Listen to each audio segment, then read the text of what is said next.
नाजरीन मैं तुहारा मेज़बान जाम हफीजुल्ला खंबड़ा ते तुसां ने दे पियो HK TV 70 ते अज मैं एक जाते खड़ा कणक दे उत्ते माशाल्लाह कणक बहुत अच्छी है लेकिन वो कद नहीं कर सकी जिमें कणक को कद करना चाहिए हा क्योंकि हेल यूरिया का बहुत बड़ा बहरान है DAP खाद का भी बहुत ज़्यादा बहरान है जिंदी वजह तो कणक ये नाज़रीन से देख सकते हो कि कणक बिल्कुल सही है बहरहाल सिट्टा गड्डी खड़ी है लेकिन जिमें कद होंदा वो हिसाब का कद कहनी पूरे फुट ते भी नहीं जी ये साकू यूरिया ना होने की वजह तो ये सारे मसले मसाइल थे क्योंकि यूरिया बर वक्त मिलती है को तो इनका कद भी ज़्यादा होया इनका सिट्टा भी पायदार होया ते ये सारे नाल सारा सोना बिरा डॉक्टर इम्तियाज़ अली सोलंकी साहब खड़े ज़रायत दे बहुत वड्डे काश्तकार हैं ते किसान भी जैसे इन पूछते से कि डॉक्टर साहब कणक क्या बहरान है।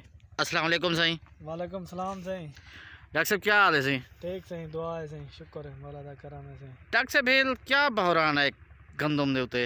गंदम दे उते सारा खादू ना बहरान आ गए बर वक्त खाद क्या दी थी यही वजह ने ना गंदम दा कोई कद वगैरह है तो ना इतना ही औसत हमसे। अच्छा इना DAP जी आप पहले नहीं दे सके उनका कितना असर पोसे? तकरीबन सारा 15 तो 20 मन किला कम थी वैसे किला कम थी वैसे। ते यूरिया का कितना पोसे आप यूरिया का तकरीबन 5 तो 7 मन सर। इन्हों 20 तो 25 मन एकड़ तो आप खसारा एल 600 इनका कद ही थी रहना है ਇਹਦਾ ਕਾਦੀ ਨਹੀਂ ਰਹਿਣਾ सिट्टा बिल्कुल बरीक रहना है। ਸਿੱਟਾ ਬਰੀ ਕਰਾਣਾ